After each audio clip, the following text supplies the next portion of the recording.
Hey guys, thank you for liking, commenting, and subscribing to my videos. I really appreciate it. I've set up a Patreon page where you can support this channel directly, and I've even set up some rewards so I can give back to those who choose to give to me. I want to make the best videos I possibly can, and you can help me do that. Thank you very much, and enjoy the video. Sup, man, and welcome to the Redneck's Guide to Neith. Now, Neith is one of the always free gods. She is an Egyptian hunter, and she is an extremely early game focused god, and unlike most hunters, she is very focused on her abilities, much more so than her basic attacks. But her basic attacks can still kick some ass when you use them correctly. So we're going to take a look at how to maximize her ability and her lockdown potential in order to give her a serious advantage both in the early game and try and carry into the late game as best we can. But before we get to that, let's take a look at her lore. So when time began, there were only endless black waters in all directions. But the waters is from where all life comes. All life comes from water. And from this primordial force, the very first goddess was born, which was Neith. And as the waters continue to form the world and everything in it, Neith was like, man, look at all this cool stuff. Man, I gotta protect this stuff. I gotta help it, nurture it, keep it along. So she gave the people, clothing and taught them how to hunt and gave them food. But, like all mortals, they died, and she was watching them all die. She's like, well, I can't do anything about that. That's just like the natural course of things, you know what I'm saying? So she said, well, you know what I am going to do is I'm going to weave a big, huge web, like a giant highway system, so that all the dead people can, hop into their trucks basically and head on down the highway to glory into the afterlife. You know what I'm saying? So she weaved this huge, intricate web so that everybody who dies can find their way to the afterlife by following her, highway network of webs. And that's pretty much what she does. That's her job. She is to help people get to the underworld. And I tell you what, we're going to take a look at how to get her to use her abilities to help some gods to the underworld. Know what I'm saying? So we're going to take a look at that by starting with her abilities.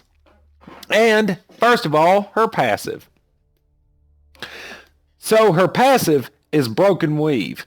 And whenever an enemy god dies, whether you had anything to do with it or not, a Broken Weave is going to appear on the ground. Broken Weaves interact with your 1 and your 2 in different ways. And we're going to get to that once we start looking at how your 1 and your 2 operate. So Broken Weave is whenever an enemy god dies, you're going to leave there's going to be a little target, little thing on the ground. You'll be able to see it. And if your 1 or your 2 intersects a Broken Weave, they get additional bonus effects. Additionally, whenever you use your 3, which is your backflip, you're going to create a Broken Weave wherever you backflipped from, not where you land. So you can use your backflip in order to set up Broken Weaves as well. Before we get to your backflip, let's actually look at your first ability, which is Spirit Arrow. So Spirit Arrow is just a projector. You're just going to throw a projectile in front of you. It's going to pass through everything. It's going to pass through gods. It's going to pass through minions. It's going to pass through walls. It's going to pass through everything. Each enemy that get hit takes damage and is rooted for 1.2 to 2 seconds. So that is a long root. It's also going to do 90 to 350 plus 90% of your physical power and damage. That is a lot of damage. So your 1 is a big damage, and it's also got a long root on it. However, it doesn't cripple. So if they've got movement abilities, they can still use them, but they can't just walk. They can't move around. So, but there is something else, and that is if your Spirit Arrow intersects a Broken Weave, is going to detonate in an area, rooting and damaging everybody in the area. Now, that does stack with the damage from the Spirit Arrow itself. So if you hit an enemy with a Spirit Arrow and then hit a Broken Weave and they get detonated, it's basically going to deal double damage. And what that's going to look like is this. So basically what your Spirit Arrow looks like normally is this. You're just going to fire it out in front of you. It's a little bit of a wind-up, but as soon as you fire it, it is going to go out in front of you, pierce all enemies, and even through walls. As you can see, just like this right here. There's none right there. it's still going to hit him on the other side of that wall.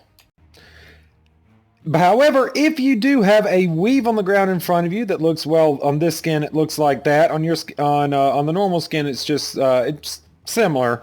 I mean, you'll be able to figure out what it is. If you shoot your spirit arrow through it, it will detonate and deal damage again in an AoE radius like this. You can see it does have a radius on it that is going to deal damage to all enemies in the AoE, and it can hit twice.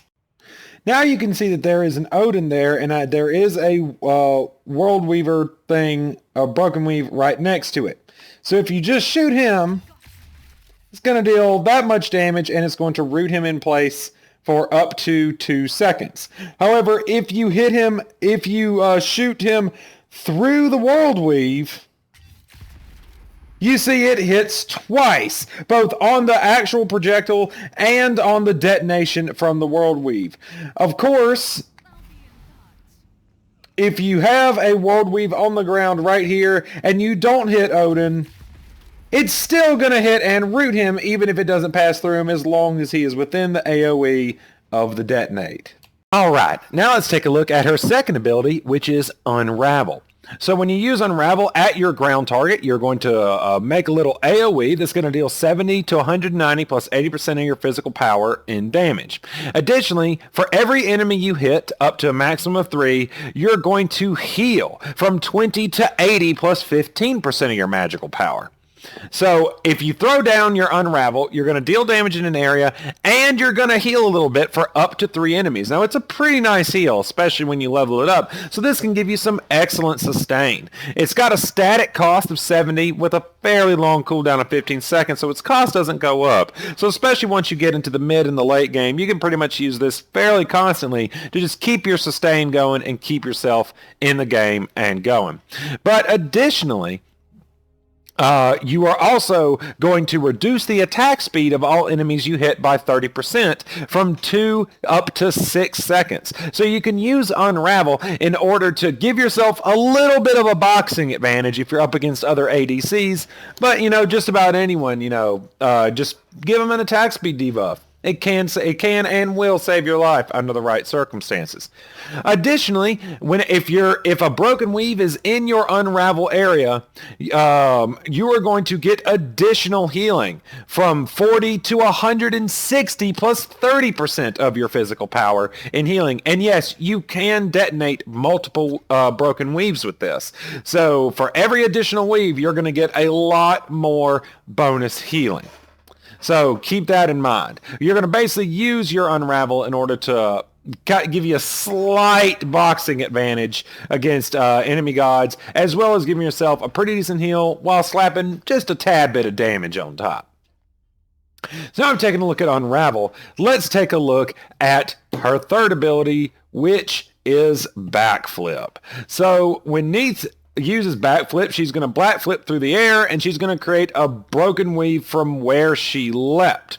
She's also going to deal 60 to 220 plus 80% of her physical power in damage in a cone in front of her when she leaps. Now, enemies that are damaged by this are also going to be slowed by 25% for 2.5 to 4.5 seconds. That is a long slow. So she, using her backflip and her spirit arrow, you've got both a long slow and a long root. So Neith, unlike most hunters, has a ton of lockdown potential. So she is actually extremely useful in a team fight outside of her damage, because she can both root and slow multiple gods if you aim your hitboxes correctly. So again, you're going to use Backflip in order to create Broken Weaves and to slow enemy gods. But here's the thing I'm going to tell you right now. I see a lot of Neiths just walk right up to somebody in lane and use a Backflip in order to deal damage. Now, this can be okay. This can be fine. It does a little bit of damage and creates a Broken Weave to help you clear the lane. But I'm going to tell you this right now. If they've got a stun or a cripple, don't do that. Do not do that. I have seen countless Neiths just walk up to, like, say, a Scylla thinking they're going to backflip, and Scylla just cripples them and then throws a crush and like takes away half their health because they were, basically because they were stupid. So you got to remember, if you're going to use your backflip in order to put a broken weave in the middle of the lane, which is a perfectly viable tactic, make sure nobody can cripple you or stun you or something before you backflip, because you will get punished for it a lot. So before you use your backflip, make sure that you are actually going to be able to do it, and they're not going to cripple or stun you out of it. So, now that we've talked about backflip, let's take a look at her ultimate, which is World Weaver. So, World Weaver is you are going to charge up an arrow and then you're going to fire it at any enemy god that can be seen by anything.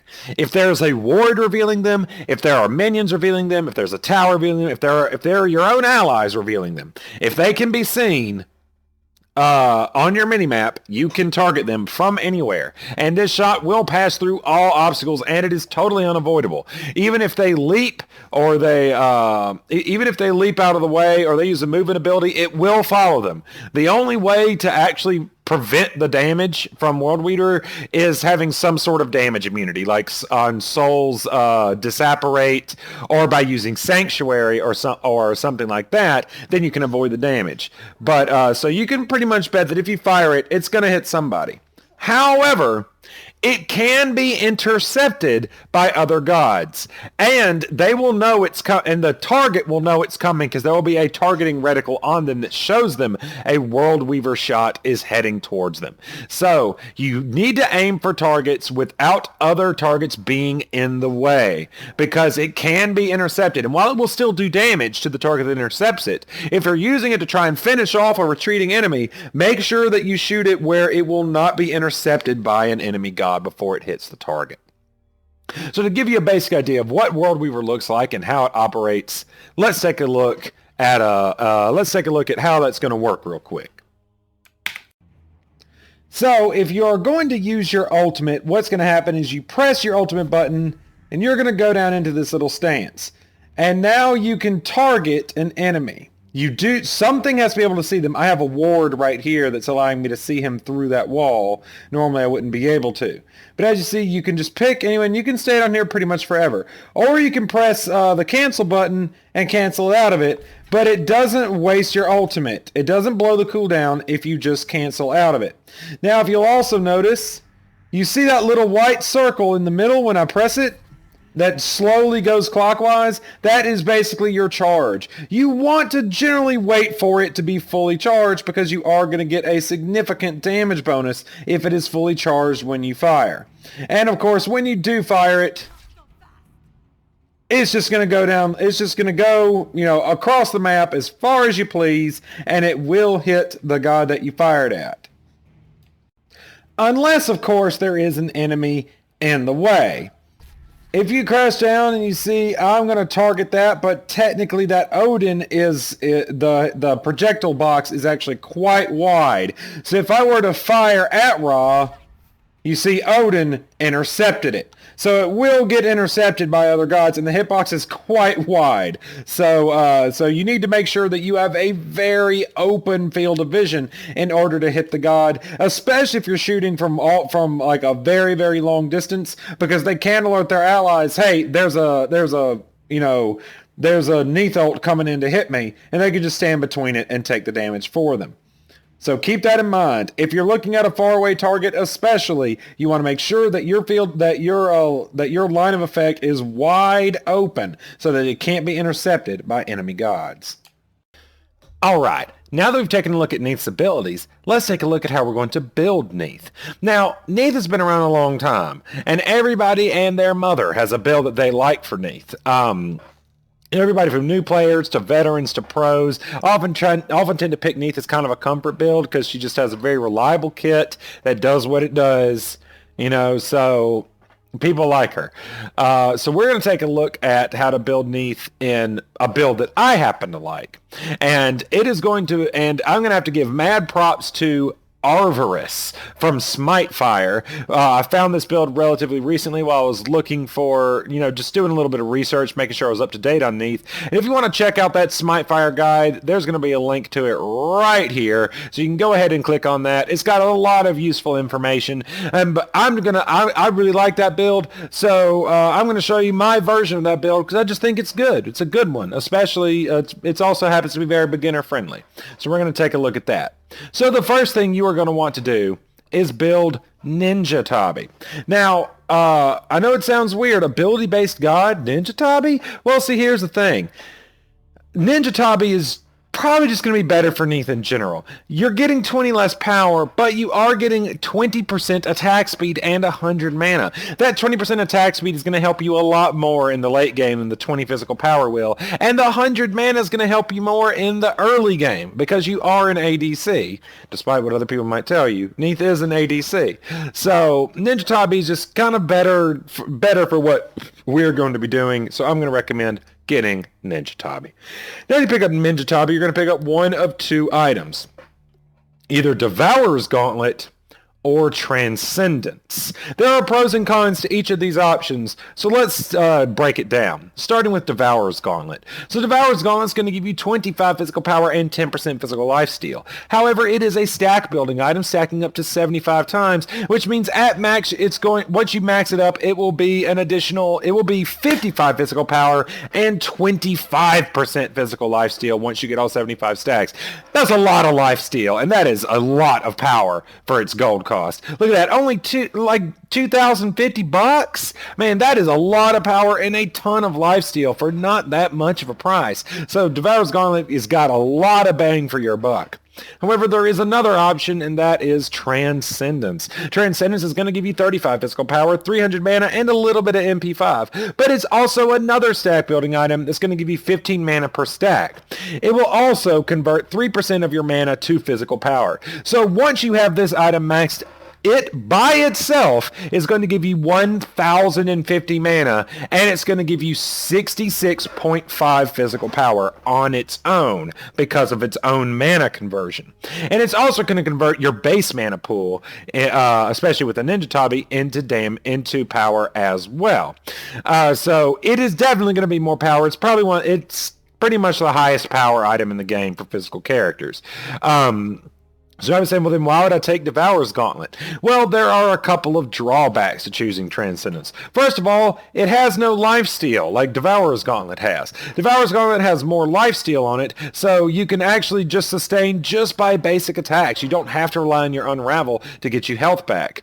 And while Transcendence does give you a ton of mana to help you stick around even longer, so you have the mana sustain, it doesn't have the life sustain. So, that's one big drawback. The other big drawback is Devourer's Gauntlet is way, way cheaper. I mean, it is 550 gold cheaper. That is a lot. That is a lot of gold. That is way, way cheaper. You can throw that 550 gold towards your next item instead of just dumping it into Transcendence. And this, although this does give you more power, Devourer's Gauntlet still gives you 55. I mean, it's still a lot of power. So, there are drawbacks. Transcendence is going to give you more power and more mana, so you can bust your abilities even more often. But Devourer's Gauntlet is going to give you more inlane sustain without having to rely on your Unravel to get your health back. So it really just depends on what you want to do. I recommend taking Devourer's Gauntlet. I like having the physical lifesteal, and that way you don't have to blow abilities just to get your health back, so you can save them for when you really need them. So after you get one of these two items, the next item you're going to get is actually going to be Keen Size. You might say, wait, why Keen Size? Why not like Echival or something like that? Well, Keen Size is just a dang good item. It's got a ton of power. It's got 15% attack speed, and on basic attack hits, it will deal damage equal to 4% of the target's maximum health. That only affects gods. And we're going to go ahead and build it third. It's going to give us a decent attack speed increase and a large power increase, and now we're going to actually start to hit pretty hard. You're going to want this by the mid game, because by the time you get to the mid game, and especially moving towards the late game, your auto attacks are going to need to start doing more damage. And since you don't have any steroids, Keen Size is going to help help you get there. It's going to help you do more damage. Now, after we get Keen Size, the next item we're going to get is Executioner. Executioner is going to give us 30 physical power and 25% attack speed. So now we've got a pretty decent chunk of attack speed going on here. Additionally, basic attacks are going to reduce your target's physical protection by 12% for 3 seconds up to 3 stacks. So that's going to give you 36% physical protection reduction on your target. Now, you could get Titan's Bane if you want to stay totally totally ability based. You could get Titan's Bane. That way you don't have to stack your basic attacks to get that reduction. However, Titan's Bane is the same physical power, but it doesn't give any attack speed. So Executioner is going to be a little bit better. It's going to be, well, significantly better if you're going for a more attack-oriented build, which is what we're going to do, because that's what you're going to have to do to really carry Neith into the late game. Now, after you pick either Executioner or Titan's Bane, the next item I recommend picking up is Wind Demon. Wind Demon is going to give you 40 physical power, 20% critical strike chance, and it has a passive that whenever you critically hit, you're going to get 20% bonus attack and movement speed for 5 seconds. That's a big buff, man. That's 20% more attack and movement speed. Wind Demon is going to give you a lot of chase down potential. It's going to give you some crit chance and some physical power. So once you get Wind Demon, now you've got some crits online, and whenever you do crit, it's going to give you, it's going to give you a small steroid as well as a movement speed increase, so you can actually, be able to box gods that have actual real built-in steroids. Now, after you get Wind Demon, you're going to get Deathbringer. Deathbringer is the all-around best critical item in the game if you're going for crit damage, because it's going to give you 50 physical power, another 20% critical strike chance, and critical strike damage is increased by 40%. Deathbringer is absolutely required if you're going for a crit-based build, because Deathbringer makes your crits hit harder. So you're definitely going to pick up Deathbringer. So now you've got a 40% crit chance, and now your crits do a lot more damage. So once you have Deathbringer, now your attack damage is online, and you can start really dishing out some major damage. Now, there are some other options that you can pick up instead of Executioner or Titan's Bane, but they are extremely situational. So, keep that in mind. These are not going to be your usual picks. One of them might be Brawler's Beatstick. Brawler's Beatstick is going to give you 40 physical power and 20 physical penetration, as well as the passive, enemies hit by your abilities have 40% reduced healing and regeneration for 8 seconds. So Brawler's Beatstick is an anti-heal option that activates whenever you land an ability.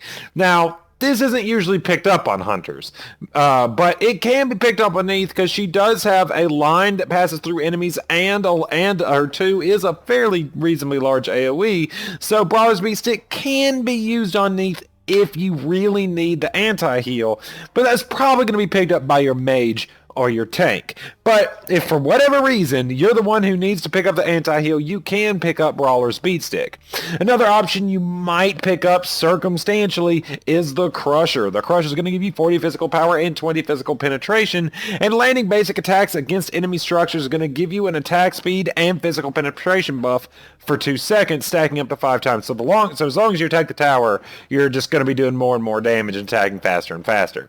Again, you can pick this up if you're the only person on your team that can do tower damage, and you're trying to really beat down towers fast. You can go for the Crusher. But again, these are situational. Usually Executioner or Titan's Bane is going to be a better option in probably like 80 to 90% of all circumstances. Now, as far as relics go, I highly recommend picking up Purification. Using Purification is going to help you get out of a lot of really tight spots, because remember, you do have an excellent escape with your backflip, but if you're CC'd, if you're crippled, if you're stunned, if you're silenced, you're not going to be able to use it, and you are pretty daggum squishy. So getting Purification is going to help you get out of those tough spots and be able to use your backflip at the very least to give you a little bit of breathing room. Now, after you get Purification, you can get either Sprint in order to give yourself a slow cleanse for you and your allies, as well as allowing you to chase down the enemy team, or you can pick up Frenzy to give your allies a huge advantage in a team fight, or when you're fighting towers by giving you a bunch of extra power and attack speed. Of course, if there is a lot of bursts on the enemy team, you may need to end up picking up Sanctuary in order to protect yourself from that big burst damage. Now, I do highly recommend picking up Purification first if they have any reasonable CC to them, because if you get CC'd, you can get killed very quickly. But after that, it's kind of up to you as to what you want to do. As far as consumables go, we do have the standard healing potion, mana potion, ward, and senshi ward, and of course you are going to pick up the elixir of power once you have in the late game to give you a little bit more oomph because you are a damage dealer. Now if we're taking a look at how we're going to build Neith, let's take a look at how we're going to level her. So, the very first thing we are going to pick up at level 1 is our Spirit Arrow. That's going to give us some decent wave clear, as well as allowing us to get, a little bit of a root in there edgewise. After we pick up Spirit Arrow, the next thing we're going to do is get our backflip. That way we have our backflip weave to Spirit Arrow combo to help with our wave clear, as well as giving us an escape in a tight situation. The third thing we are going to pick up is our Unravel. Now we're going to have some life gain, give us a little bit of sustain out there in the lane. Now, after you get those first 2 levels, we're going to start by leveling our Spirit Arrow. The damage gets really huge, really fast, and has very good scaling, as well as giving us a huge jump in our root duration. So we're going to pick up Spirit Arrow first. After we pick up Spirit Arrow, or after we level Spirit Arrow, the next thing we're going to level is our Unravel. The reason we're going to level Unravel is, while the damage is nice, what we're really getting it for is that extra heal, especially from the weaves. Leveling Unravel so you have it at max by level 14 is going to give us a lot of sustain, both in the mid and the late game. Now, the last thing we are going to level is our backflip. We're going to save it for last because while the slow duration does get pretty impressive, the damage is okay, but not, it's not bad damage, but you have to get so close to actually capitalize on that damage that it's just going to be too dangerous for you. We're going to level it last.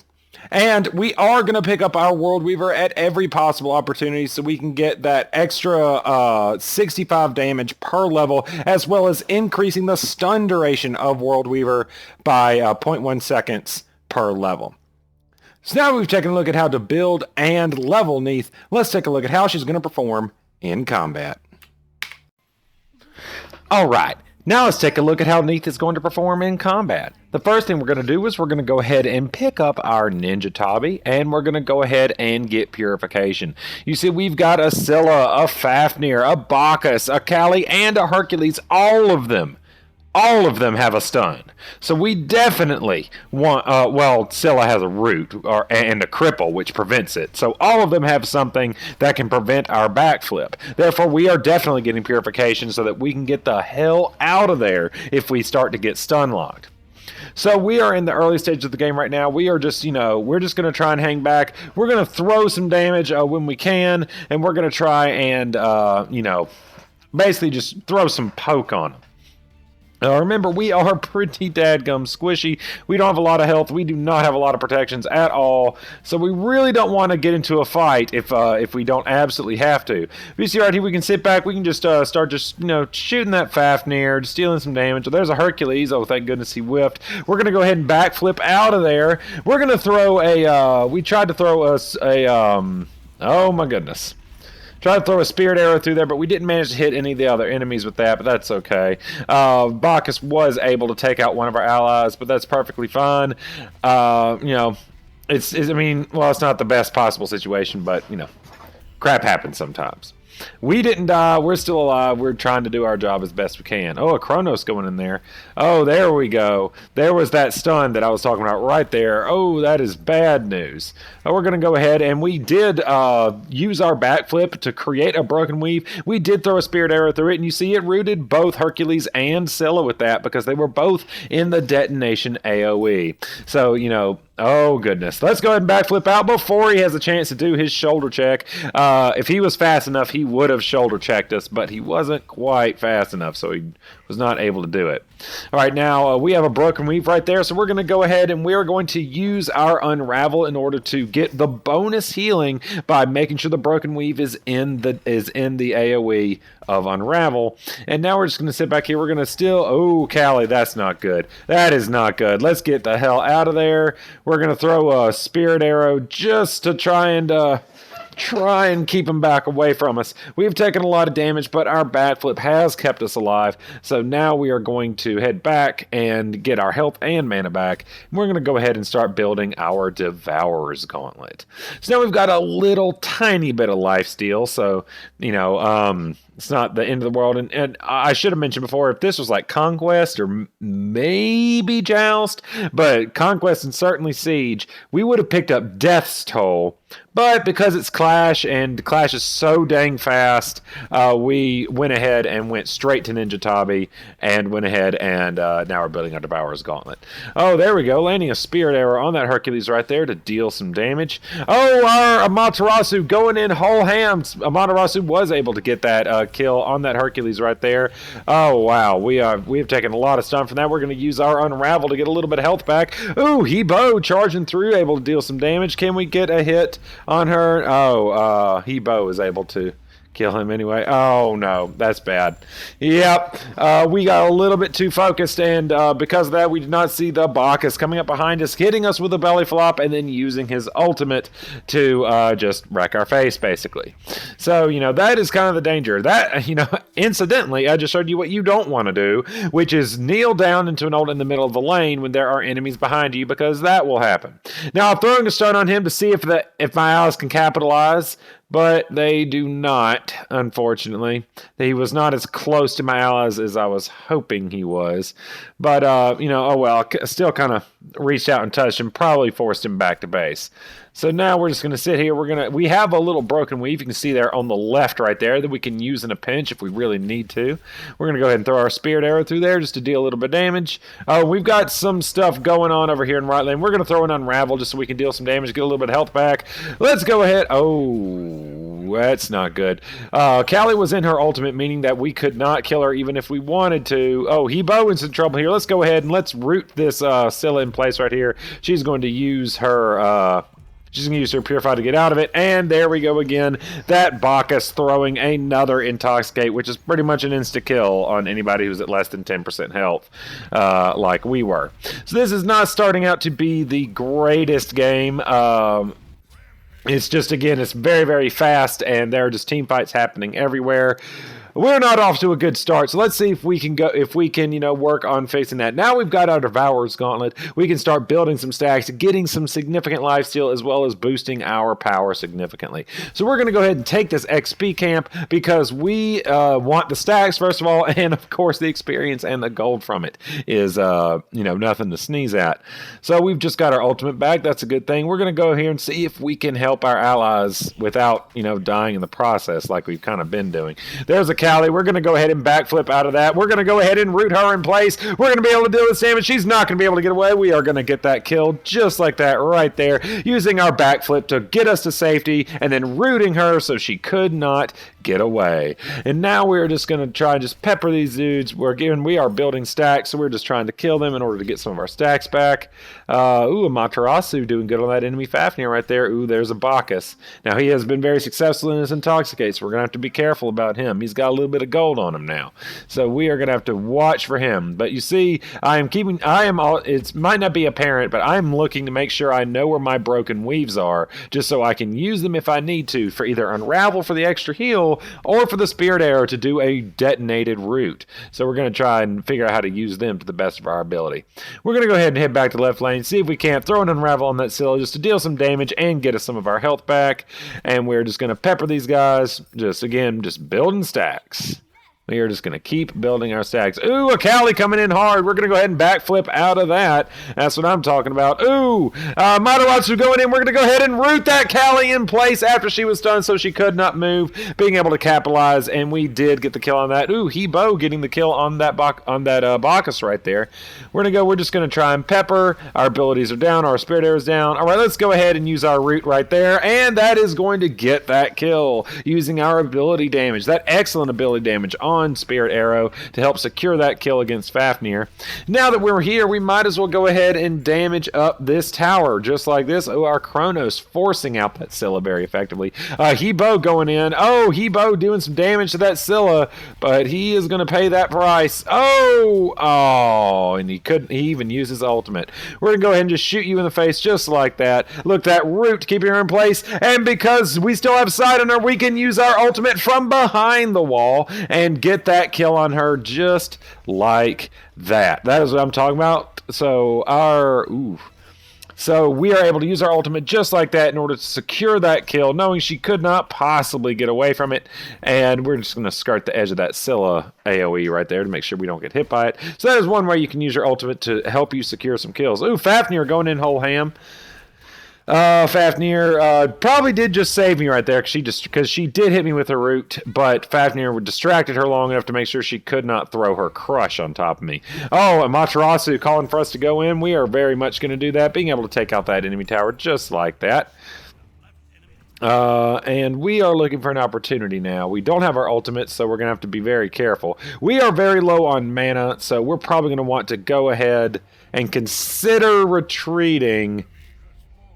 But we're not going to have to just yet. We're going to see if we can stay in lane just to get maybe another stack or two, just a little bit more experience. I'm going to go ahead and throw a Spirit Arrow through that. And now we are pretty spent. We are very low on mana. We maybe can throw another one of these. See, because we've got two tanks right there, we can afford to stick around just a little bit longer because they can protect us. But we don't have a lot of mana, and you almost always want to have enough mana to use your backflip. So we're going to go ahead and back off. We've got a lot of money to spend, and we need to get that mana back. All right, now we have enough money just to get our Keen Size outright and even get the first piece of our Executioner. So now we've got some dang good attack speed as well as significant power and the Keen Size passive being able to chew through tanky targets. All right, now let's go ahead and head back in the lane. Let's see if we can't get that. Can we please? Can you please get out of the way? Well, okay, we're just going to throw it at him real quick. Oh, got that stun, and that allows Hebo to manage to capitalize and get a double kill out of it. We managed to stun that Hercules, allowing the Hebo to use his AoE in order to absolutely wreck that Hercules. Look at how much damage we are doing to that Kali just like that. Now that we've got some serious attack damage online, we are able to secure a lot of kills against that. We're able to really box down that Kali. And as you notice right there, I just showed you that using your ultimate, it can be difficult to get a line of sight because, it's always going to default to whoever's in front. So you're going to see if it's going to be intercepted. I just could not, for the life of me, get a line of effect on that, and this is not good. Get a line of effect on my designated target. We're gonna have to root her in place, see if we can't do a little bit of damage, get our Materasu in there. Hopefully our Materasu is gonna be able to capitalize. It doesn't look like she is. Unfortunately, she's gonna have to get out. That was just a lose-lose situation. Oh, and unfortunately our that's a good hit on that. Kronos, you are in trouble. You are in trouble, Kronos. Kronos, you need to get out of here. Okay, that's not so bad. Well, you can see that what happened right there with me was we used our backflip, but there were just too many of them. We tried to use our root just to keep them in place, just to hopefully get our allies to be able to do some damage against them, and it didn't quite work out, unfortunately. But we did use our ultimate in order to secure a kill against Hercules, and we were keeping track of our broken weaves, dealing some damage, detonating in an AoE, and using it to get that healing. Now, we didn't play the biggest role in this fight, but we were useful. We were helpful. We did help secure a few kills, and we're able to root some enemies to help our allies deal with them. So, we did our job.